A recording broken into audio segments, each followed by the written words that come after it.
According to the National HIV Prevention Roadmap of 2018-2030, Uganda has made great strides in reducing the overall HIV incidence. Recent statistics from the Ministry of Health indicate that AIDS-related mortality has steadily declined over the past 10 years.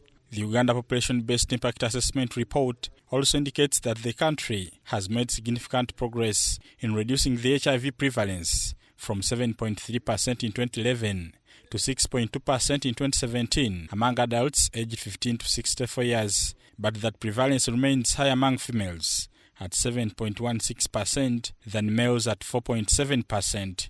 A significant proportion of the new HIV infections are occurring amongst this population group. So we have to prioritize them.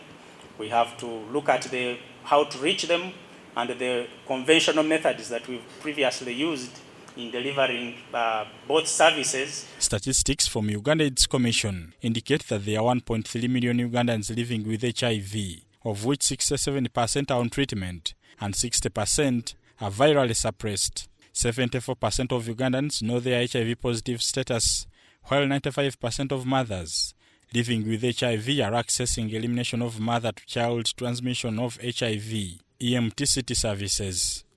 According to the United Nations Resident Coordinator Rosa Malango, young people, especially adolescent girls and young women, continue to be infected by HIV, accounting for just over 1/3 of new HIV infections. Every week, 950 Ugandans acquire HIV. I repeat, every week, 950 Ugandans acquire HIV.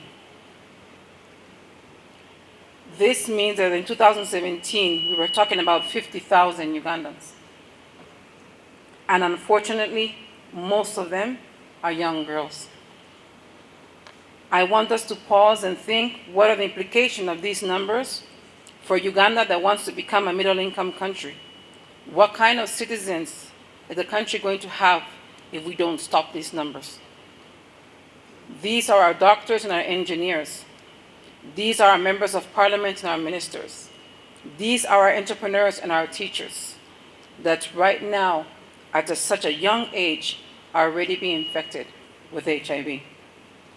I now take the honor to launching the National HIV Prevention Roadmap aimed at ensuring zero new infections by 2030. Minister for Presidency Esther Mbayo observes that little male involvement is hampering efforts to reduce new infections.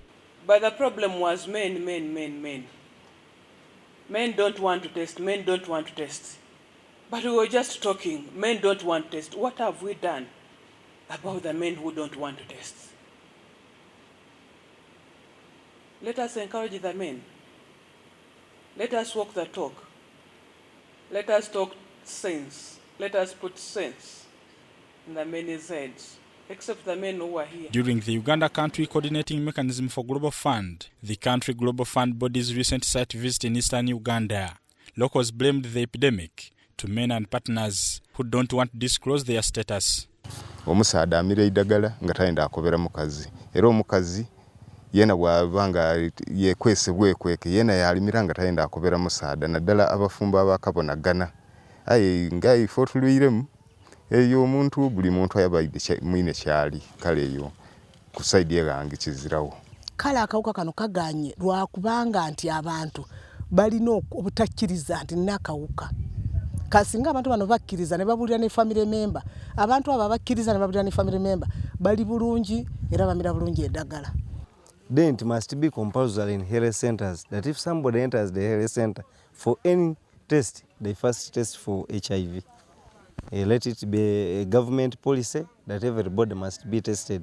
Like the rest of the world, Uganda is committed to the 2016 political declaration on HIV and AIDS, which aims at reducing new infections and focuses on the global goal of ending AIDS as a public health threat by 2030. Bernard Yiga, UBC TV, in Kampala.